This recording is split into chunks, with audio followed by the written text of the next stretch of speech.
Adherence is really, we have to be thinking about our patients and looking at them. And are they able to take their medicines? Are they able to manage their medications? Is it practical for the instructions that are being asked of the patient? Are they able to perform? Do they have a terrible tremor where they might not be able to put an eye drop in their eye or provide an injection if necessary? So we need to be thinking about practicality and who is able to be there with them. And then also, I think it's really important that we look at daily regimens. There's so many folks I've spoken with throughout the years, especially with pharmacy outreach, and people take their medicines every hour, on the hour, and all throughout the day. When we can combine and simplify their regimen, it's very freeing for them. So that's a huge thing that pharmacists can do to be helpful. Welcome to the Pharmacy Quality Solutions Quality Corner Show, where quality measurement leads to better patient outcomes. This show will be your go-to source for all things related to quality improvement and medication use in healthcare. We will hit on trending health topics as they relate to performance measurements and find common ground for payers and practitioners. We will discuss how the Equip platform can help you with your performance goals, and we will also make sure to keep you up to date on pharmacy quality news. Please note that the topics discussed are based on the information available at the date and time of recording. Information or guidelines are updated periodically, and we will always recommend that our listeners research and review any guidelines that are newly published. Buckle up and put your thinking cap on. The Quality Corner Show starts now. Hello, Quality Corner Show listeners. Welcome back to the PQS podcast, where we focus on medication use, quality improvement, and how we can utilize pharmacists to improve patient health outcomes. I'm your host, Nick Dorich, and on today's show, we are kicking off a new series. In August 2021, we focused on several diverse topics related to immunizations. But for September, we're going to better understand geriatric care and how pharmacists can improve care for aging patients.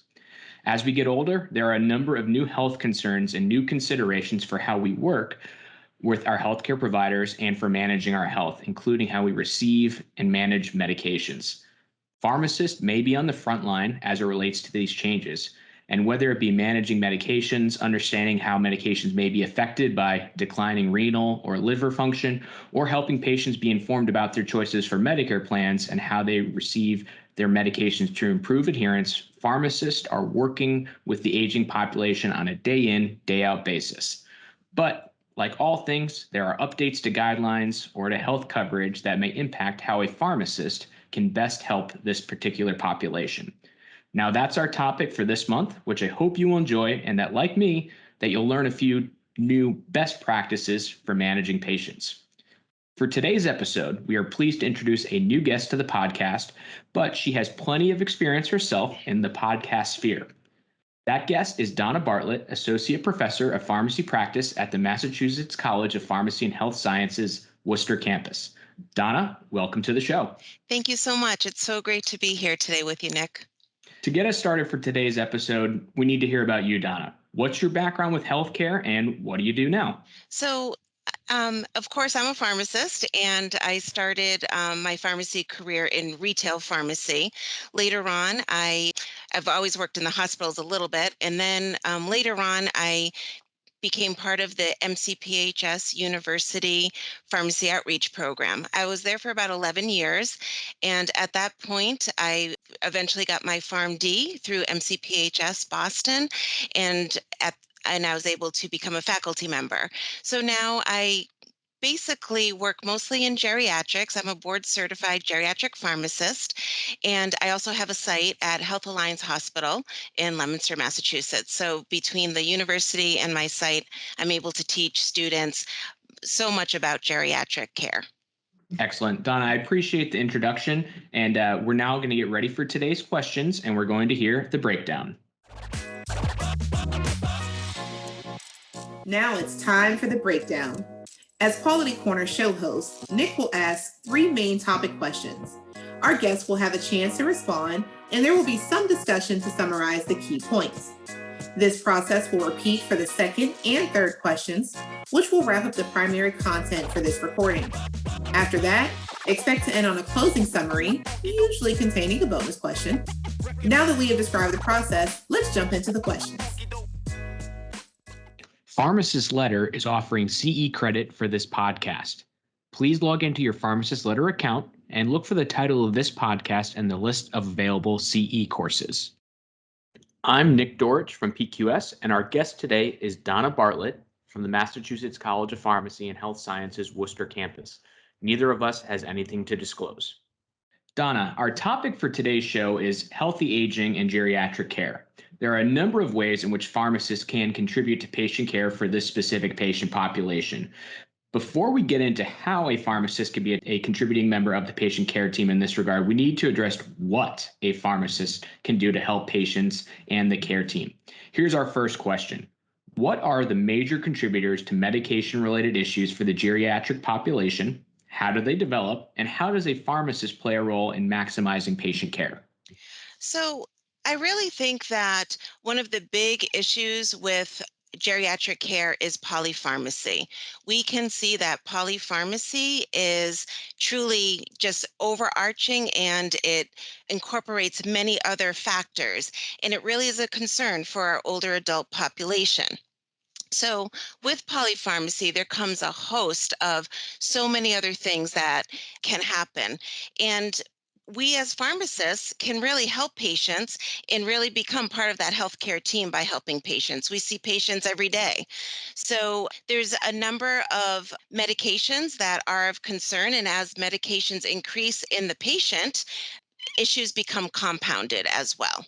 So, what are the areas where a pharmacist can help and really provide an A game, if you will? And there's so many A's that can happen. So, we have to think about access, affordability, adherence, appropriateness, automation systems, and also adverse drug reactions. I'm just going to take a minute and go through all of these because I think that they're all really important and how pharmacists can really help with polypharmacy and over medication.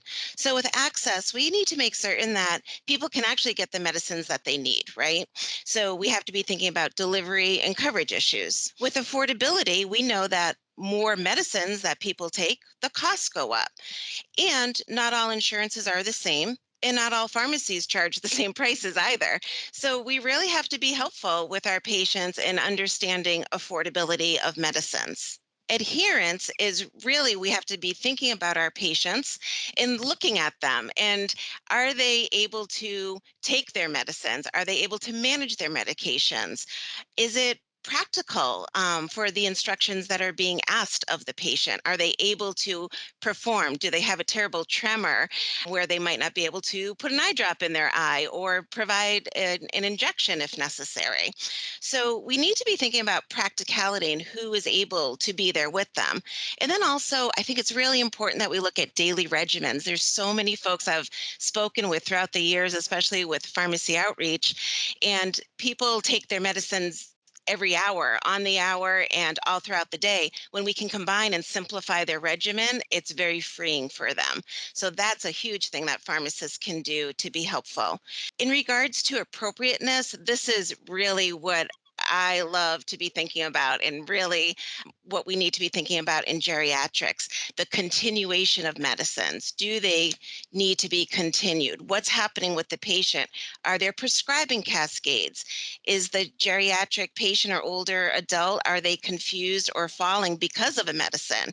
We as pharmacists need to be thinking about that whole risk versus benefit. What's happening with the bodies? You already spoke earlier about kidney changes and liver changes and just in general body changes that happen as we age. It's normal.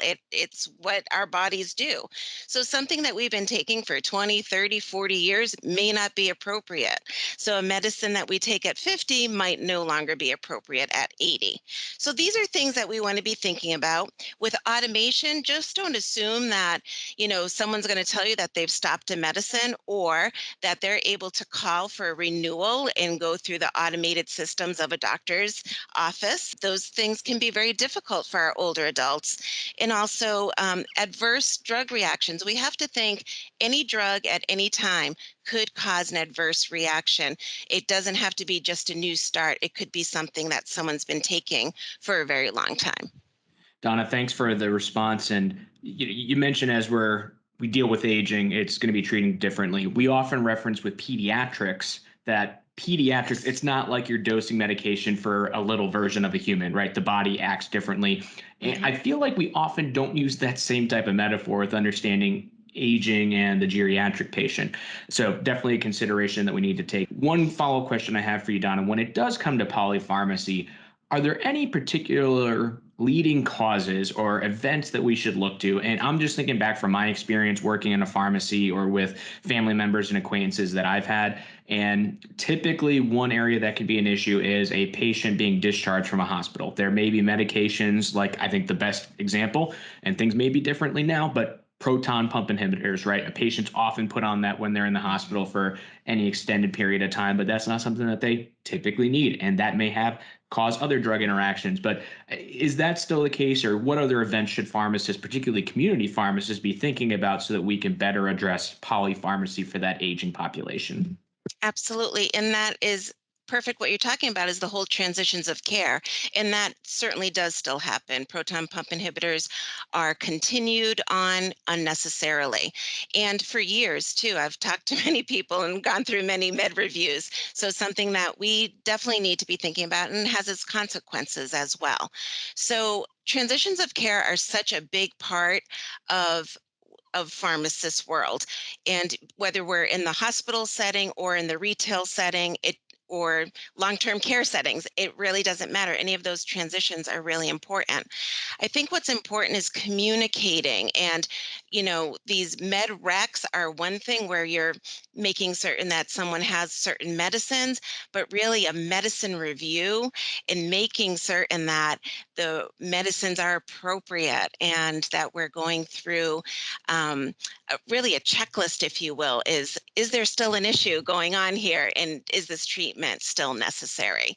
So you're right on with that. And I also just want to back up with your comment on pediatrics. I have been using that metaphor too when I teach my students, because, and even when I'm talking to older adults, because I want them to understand, like, you wouldn't do, a 1-year-old to an 18-year-old, you're not going to give the same doses. So when we're looking at 65 to 95, we really need to be adjusting those too. Great. Thanks for that, Donna. And paradoxically, I think as it relates to proton pump inhibitors, overuse of that medication in this population, it probably causes more heartburn for healthcare providers than it does anything else. So that's where we find ourselves. Great Uh, point. Now, Donna, I'll move us to our second topic for today. And I want to talk about some other elements about aging and geriatric care that make it a bit unique, at least here in the United States. Once we hit that magical age of 65, we are eligible for Medicare, although some patients with certain health conditions may be able to enroll in Medicare plans earlier than that. At the PQS Quality Corner Show, we are very familiar with the Medicare population and how it impacts services provided by health plans, pharmacy services that can be provided or offered to patients, and really how Medicare programs can help take care of patients that need that assistance. But what about the patient perspective? You already mentioned with the outreach program at NCPHS that you've been doing some work with patients in this space. What's it like for a patient enrolling in Medicare? How do you see, how have you worked as a pharmacist in being this kind of tour guide for the process? Because while the idea of Medicare coverage is great for the patient, it is a bit of a stroll through the woods, and it's kind of easy for that patient to get lost, but it doesn't have to be that way. So do you mind sharing your thoughts on how pharmacists can help? Absolutely. And again, this is another thing that's near and dear to my heart. Being part of the MCPHS University Pharmacy Outreach Program for 11 years, I spoke with thousands of older adults and helped them with their Medicare Part D plans. So, and I still do it. I still teach students at the college on how to navigate Medicare. We provide workshops, another colleague and I, so that they can learn it, so that we can educate when we're counseling patients on how to look at healthcare itself. So, really important topic. But I think what's really important is it's confusing. And like I just spoke about earlier, you can't expect someone to be able to understand everything right away or be able to go to Medicare.gov and put in all of their medicines and the strength and how many they're taking. It's not everyone is tech savvy. And as we age, confusion sets in too. So we can't expect our 80-year-olds, even currently, I know 80-year-olds that are great on computers. I know others that have never touched a computer. So we can't just say, oh, go to this website. We really need to help these folks out.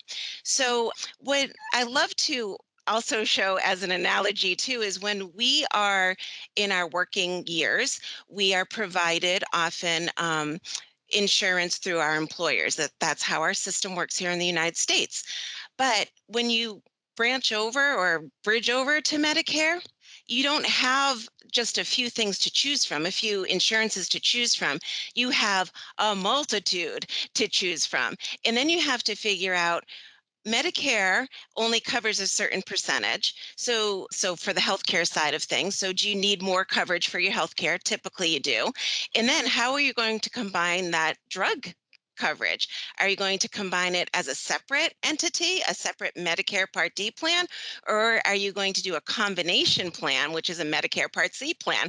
I'm probably talking gibberish to people who do not understand Medicare A, B, C, and D, but this is what our older adults have to be thinking about and making decisions on. So this is part of the education that we try to provide. Now, just to drill it down a little bit more, I'm now just going to just talk about Medicare Part D plans, which is the drug coverage. And what's really important to know is that there's over 20 different plans just in my own region. It's regional, and it can vary all throughout the country. There are certain words that people need to understand so that when you communicate about insurance, that there's a general understanding. People have to understand what a premium is, what a deductible is, co-payments, what coinsurance is. And coinsurance is a percentage of the full cost of the medicine. A lot of people, and the majority of people, don't know what the full cost of a medicine is. So even if you have to pay 25% of a full cost of a medicine, what is that full cost? Is it $50? Is it $500? So that information is not always readily available for folks. There's also things called coverage gap. Also, the old term was donut hole. That has closed, but there still is a gap, if you will, where we fluctuate throughout co-payments and co-insurance and what we're paying. And then there's also a tier system. So, blow your mind. There are all these things that we need to know. As pharmacists, we need to be able to communicate that to our patients. And I know that not all pharmacists know this, depending upon where they work. If a hospital pharmacist, they don't necessarily know all of this, where maybe a retail pharmacist would know more of this. So, in being able to understand that and help patients understand it is really important in helping them select. One thing I would like to bring up, or actually two more items I'd like to bring up, is that there's a new tier that has come out over the past year or two, and it's called the sixth tier, and it's pretty much focused for diabetes medications, which is wonderful. And they're really reducing the cost for diabetes medications. Some insurances are. So if you're able to help a patient find an insurance that has a sixth tier, especially if they're using insulin, that can be just wonderful for them, where costs are just thwarted incredibly for the patient. So something to be thinking about moving forward, especially as we approach open enrollment, which is October through December.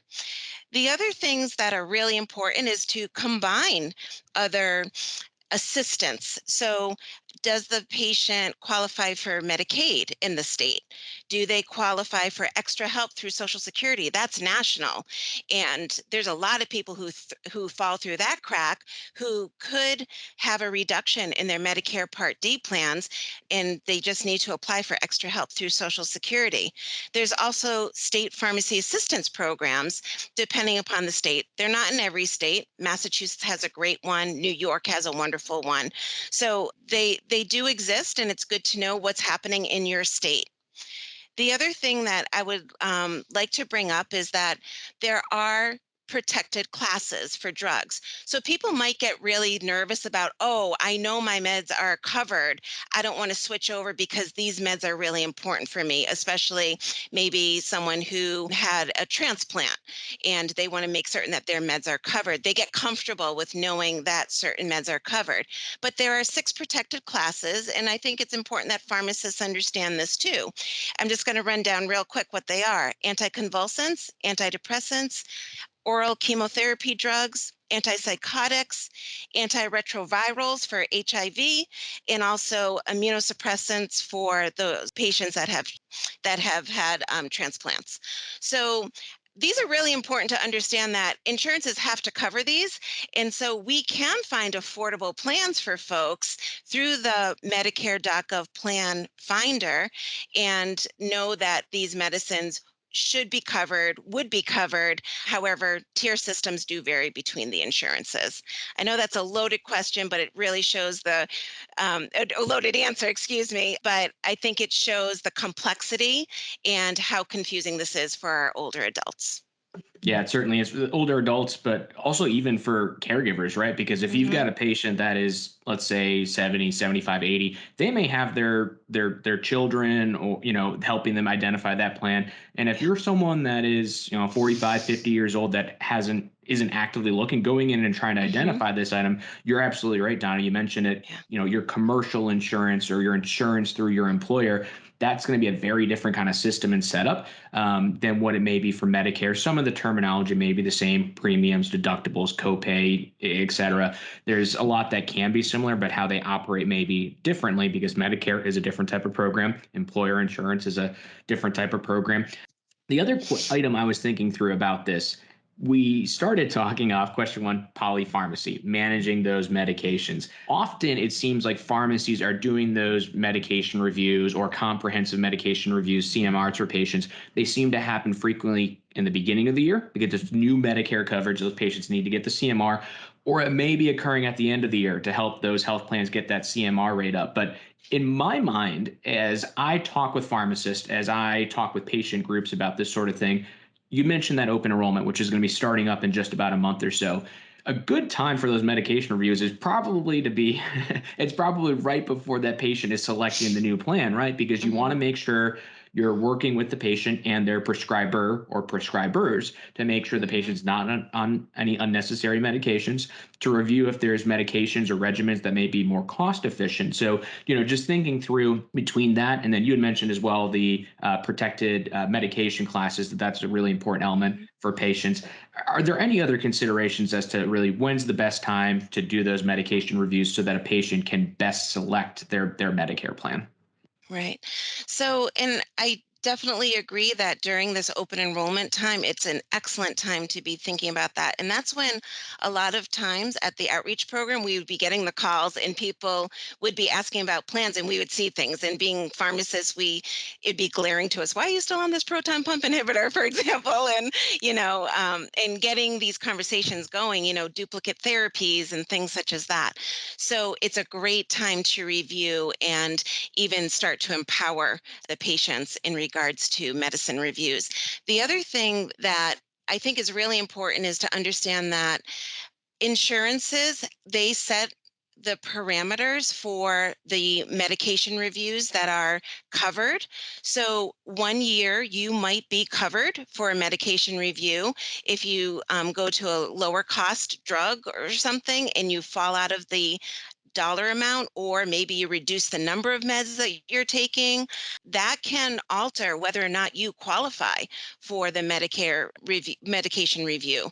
So those are things, not to say like, oh, you should stay on meds for that.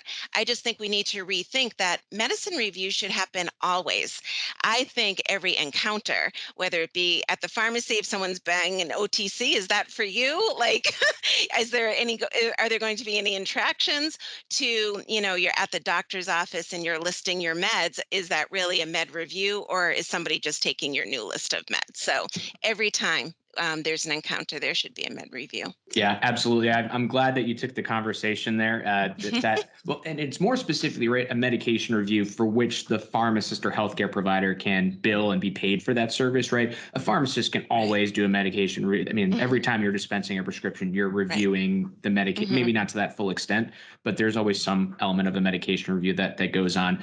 I would add two final things before we move to the next item. One, as it goes to that outreach and plan selection, it's good for pharmacists to start that part early, because if you're identifying medications that may need to be tailored a bit or removed, that prescriber may want to see the patient for a visit or blood work. So if you're doing that review in October to get those changes, well, the patient may not be able to be seen until December or January. So think ahead. That's always important. And then the other aspect, I want to make sure we hit on this part. Donna, you know this as well as I do, but we'll make sure we cover it here. When assisting patients with a Medicare plan, pharmacists can help patients identify the plan that's right for them or the medications that may be there, but of course cannot steer patients to a specific plan. So making sure that we're noting that you want to give the patient the right information, but you're not making the choice for them. Can't do that. So we're going to make sure we check all of our boxes and note that as well. All I right. agree.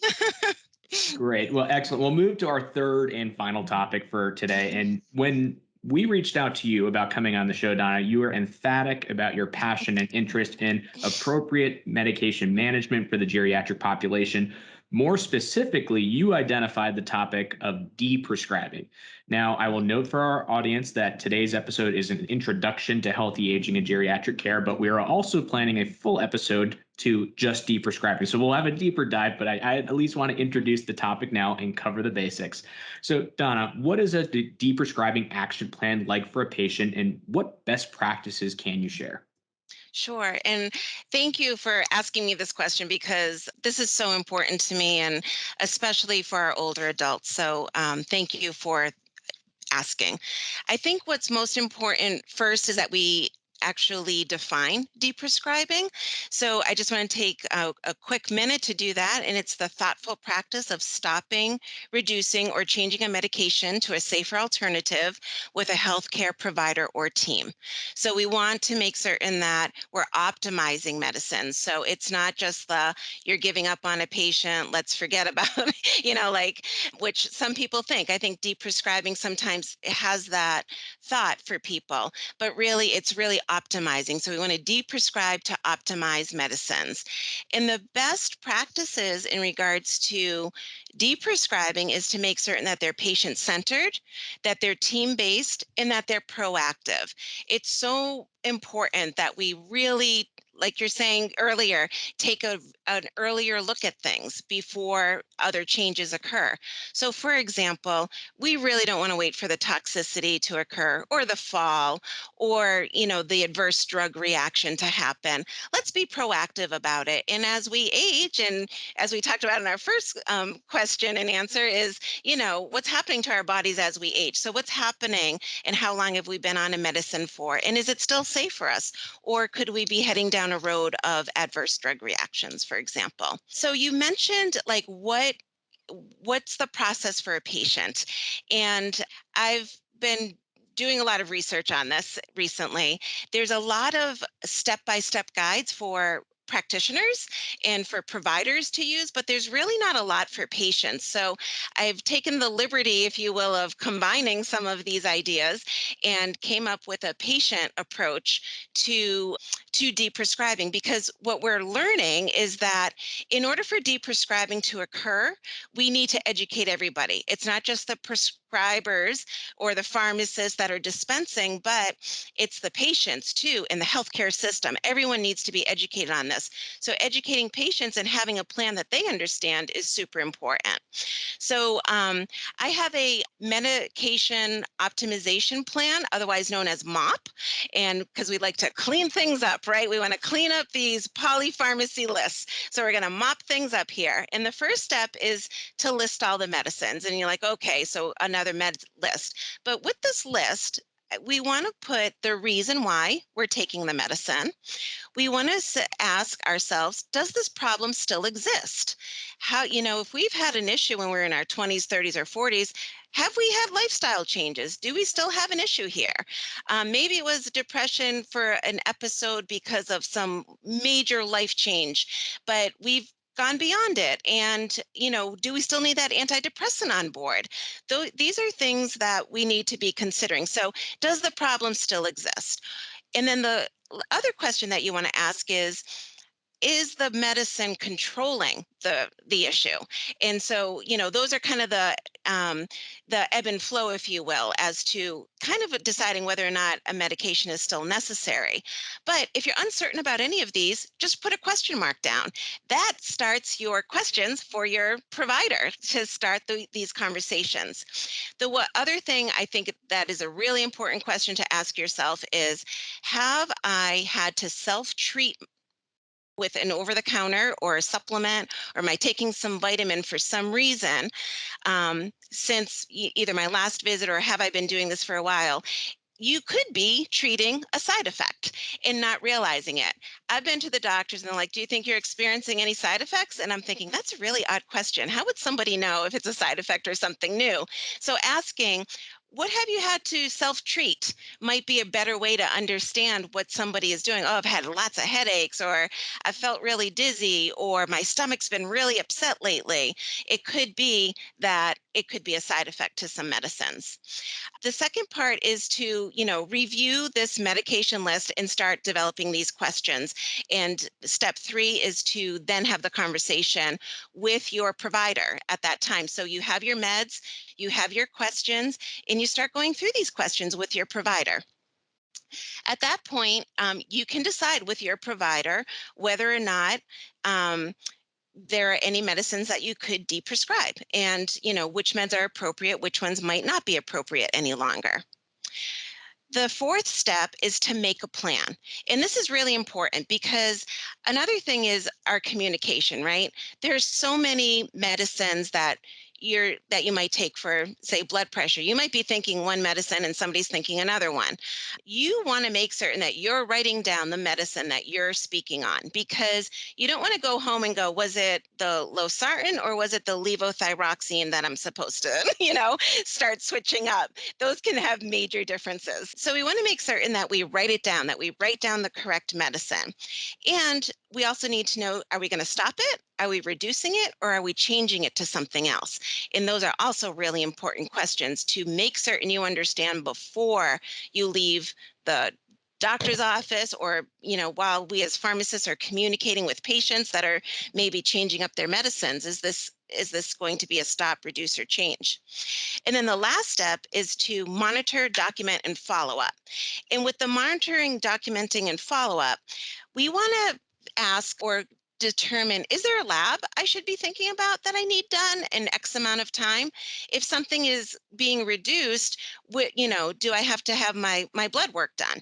Or are we telling a patient, this has been a change. You really need to make certain that you're having your labs checked. Should you be self-monitoring at home? Do you need to be checking your blood pressures or your heart rate, or maybe your weight? Or how you feel, right? Are you happy? Are you sad? Are you, feeling like you're headed towards depression if things are being changed up with depression meds? So we need to self-monitor too. And we have to understand with our providers what that self-monitoring is. I think the biggest question we need to ask is, how do I feel? And it could be that there's no change. And is that a bad thing? I know we always want to feel better, or, like everything, we need to have a better outcome. But sometimes when we're looking at deprescribing, we might be looking for no change. It could be just an unnecessary medication that we've had on board that we can reduce or change or stop, and not have really any change, but that could be okay. And then the last thing that I really want to make certain that we as pharmacists really take into account is any change needs to be communicated with the pharmacy. So if a patient's saying, oh, that's stopped, make certain those auto refills are stopped too. Make certain that they're not sitting in the bin waiting to be picked up when, because they've already been auto refilled. So those are some of the steps that we really need to be careful of. And even when we're looking at auto refill lists, let's, do that as part of our med review. Look at all the strengths. Maybe somebody has done a slow taper. They don't need the 20 milligram any longer. They're only on the 10 milligram now. So let's make certain that the 20 milligram isn't being auto refilled. So those are just some things that we really need to be thinking about as a team approach, patient-centered care that we want to look at for deprescribing. Donna, that makes a lot of sense, especially as we think about it from the patient empowerment approach. And we're seeing a lot of that now, both for older adults, but also, just really for the entire population. And thinking through that aspect, the documentation and monitoring, it really starts from the moment of that, prescription being written, or even before, right? If a prescriber is writing that prescription for the patient, what's the intended outcome? Why are they taking the medication? What's the expectation? Is this something they're going to be taking, chronically for the rest of their life? Is this going to be something that they take at this dosage, at this regimen, until they start experiencing side effects X, Y, Z? Is this something that they're going to take until they hit this clinical outcome? There's a lot of components. And I think actually pharmacists have been asking this for a long time, right? When a prescription is written, you want to have, well, are there any related diagnosis codes that are going to be tied to this? Are there any expectations for recommendations for, for dosing? If there's a medication that is in the same class that could be more efficient for the patient based on either, cost tiering with their insurance or other aspects. There's a lot there where the pharmacy team can be better utilized in the healthcare system and can be really seen as a patient advocate. Now, the other item I want to ask you about before we wrap up this question, when it comes to deprescribing, there's a lot of questions that pharmacists have on how to do that appropriately with patients. With what we've seen at PQS, there's been a quality measure related to use of high-risk medications in the elderly, and that's based on the Beers List criteria. That was previously a star rating measure in Medicare, and pharmacists often didn't like that measure or having that conversation with patients, because the patients, they had said, hey, I've been taking this medication for X amount of years, or hey, I really need this medication because it helps me sleep, or I really need this medication because my doctor says so. And that can create a bit of a tense situation between pharmacist, patient, and then potentially prescriber. So when it comes to deprescribing, you touched on this a little bit about communication, but I want to make sure we hit the nail on the head. What's the best way for the pharmacist to go into that conversation with the patient or prescriber? I assume for me, it's patient-centered care. We start with the patient, but how do we get them to really understand that context? Yeah, and that is such a great question. In regards to taking that approach, some are going to be very open to this. I do think that kind of getting an understanding from the patient of a change, if you will. So, for example, when we're asking about smoking cessation, we often have to take an approach with the patient and see how likely are they to change. So, how likely is this person willing to talk about their medicines and think about maybe stopping some of their medicines? So, you can start with that approach. If it's like, no, you're not taking any of these away from me, which happens, then, you're going to be bringing it up again. Or you might ask, have you had any, and you might be thinking of some certain side effects. Have you felt dizzy or lightheaded when you've gotten up? Or have you had a fall recently or felt that you're not as balanced as you have been? And asking some of those questions might lead you into talking about a particular medicine that you're concerned about.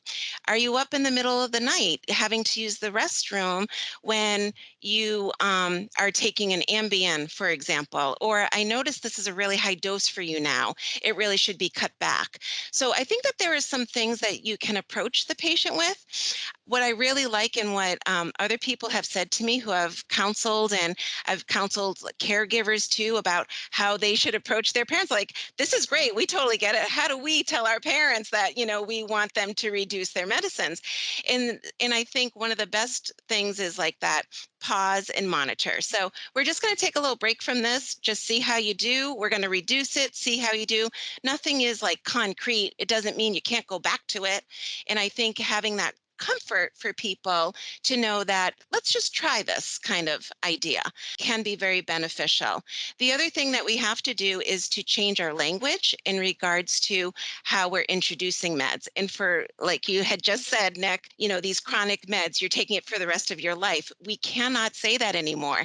We have to say indefinitely because we're living longer. Medicines have allowed us to live longer and a better quality of life for years. Like we are now living in our 80s and 90s, but that medicine that got us from 60 to 80, that really helped us, but it might not help us anymore as our kidneys and liver change.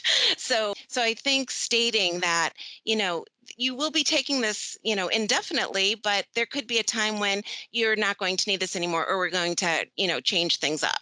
It won't be so surprising because when you tell people who now have in their head, I'm taking this for the rest of my life, you're giving up on them if you're taking medicines away. So that's an issue. Donna, I had not thought of it like that, but that's a really great point on managing that medication and managing the expectations, especially when it comes to that geriatric patient population. But really, for all of us, having the independence and autonomy for decision making is a really big deal. So, however, you can feel like you're still giving the patient that they are empowered for making that choice and that you're not giving up on them is huge for changing the emotions that are related to, and it is a very emotional consideration for the patient, certainly for their care team, for their family that may be care providers as well. So that's a great point to add, and I think that's a great way for us to kind of close that. As we've been talking about this topic, Donna, as I'll note, as you and I went back and forth in planning for this episode and what we were going to cover, you had mentioned that, hey, this is pretty easy. This is all about patient-centered care, and I think that's been the focus for today. That's the focus for every patient population. It's just that for this one, it's a little bit more intense because as we do get older, again, there's other health issues. We hate to recognize that, but we have to deal with it. And Donna, I'll now get us to the closing segment for today's show. And before we proceed further, I have to express my sincere gratitude for you, our guest, Donna Bartlett, for joining the show. You've been fantastic in providing us with some great information. And I'll give our listeners a little bit of the kind of behind baseball aspect of it. And it's a small world out there. And when we're planning podcasts, we do so weeks, if not months in advance. And I like to see what else is going on out there. So months ago, I was researching different pharmacy related podcasts, what's out there, what exists, who's doing what in areas that are general, but then even more some of the niche topics. And one that caught my eye right away was that there was this geriatric care, healthy aging pharmacist service podcast run by or co-hosted by Donna Bartlett. And in my mind, I thought, hey, I should reach out to Donna. This would be someone great to have as a contact. And listening to some of the episodes has some really great information. And sure enough, fast forward a few months, I had the opportunity to reach out as we were planning this series, and you were kind enough to agree to come on. So I do want to give you the platform here, Donna, to share more information about the podcast. I'll give a little bit of information here and then let you add the rest of the details. But you co-host a podcast for the Senior Care Pharmacist Journal, and that's for the American Society of Consultant Pharmacists, or ASCP. So can you give us more information? What do you cover? What do you do with that podcast? And where can people find it? Sure. So thank you so much. And I'm so glad you found that. It makes me happy that people are listening. So the Senior Care Pharmacist Journal that is put out by ASCP, each month we highlight a particular author. Another co-host and I share the responsibilities to do this, and I'm lucky enough to interview pharmacists who have done various geriatric studies all throughout the world, which is really exciting for me. I get to speak to people from, Australia and all throughout the United States. So I get to learn about their research and talk about it and how it relates to geriatrics. So I'm very lucky to be able to be the co-host for that. I do, you can actually find it. You can just even Google the Senior Care Pharmacist podcast and it will come up that way. So that's an easy way to find it. It's also TSCP that you can look up. Yeah, I was a bit surprised looking at both the journal and the podcast itself. Not sure what it is. There seems to be a lot of authors that come from Australia. You mentioned that. And that was one of the immediate things that jumped out to me. Here when we're thinking about care, it's usually what's kind of US based, but certainly other countries and how care may be provided or other opportunities. There's a lot we can learn internationally as well. So just my interesting tidbit that I realized when researching the show. Well, Donna, again, thank you for joining today's podcast. Before we close, if one of our listeners wants to ask you a question about what we just discussed today about geriatric care, healthy aging, how you can assist with Medicare planning for patients, how can they contact you? Sure. So I do have a website, and it's all based on Prescribing. It's Wise and Well with Donna Bartlett, and you can you just need to put in donnabartlett.com, and my website will come up. There's a blog each week on information on Prescribing, so you might glean some information from that. But you can either post a comment or you can sign up for emails, and I would then get your email, and we can certainly connect. So you can put comments in and questions there. Excellent. Well, thank you, Donna, and appreciate having you on the show today. Again, for everyone, recommend you check out Donna's website, her podcast with the ASCP team as well. And that will now wrap up our content for today's episode. So for our listening audience of the PQS Quality Corner Show, make sure you subscribe to our podcast here. And if you have a question or topic, please let us know. If you'd like to come on the show and talk about a specific topic, we would also love that. You can DM us directly on Twitter @PharmacyQuality or by emailing info@pharmacyquality.com. With that, I again appreciate you listening to the Quality Corner Show, and there is one final message from the PQS team. The Pharmacy Quality Solutions Quality Corner Show has a request for you. Our goal is to spread the word about how quality measurement can help improve health outcomes, and we need your help in sharing this podcast to friends and colleagues in the healthcare industry. We also want you to provide feedback, ask us questions, and suggest health topics you'd like to see covered. If you are a health expert and you want to contribute to the show or even talk on the show, please contact us. You can email info@pharmacyquality.com. Let us know what is on your mind, what we can address, so that you are fully informed. We want you to be able to provide the best care for your patients and members, and we wish all of you listeners out there well.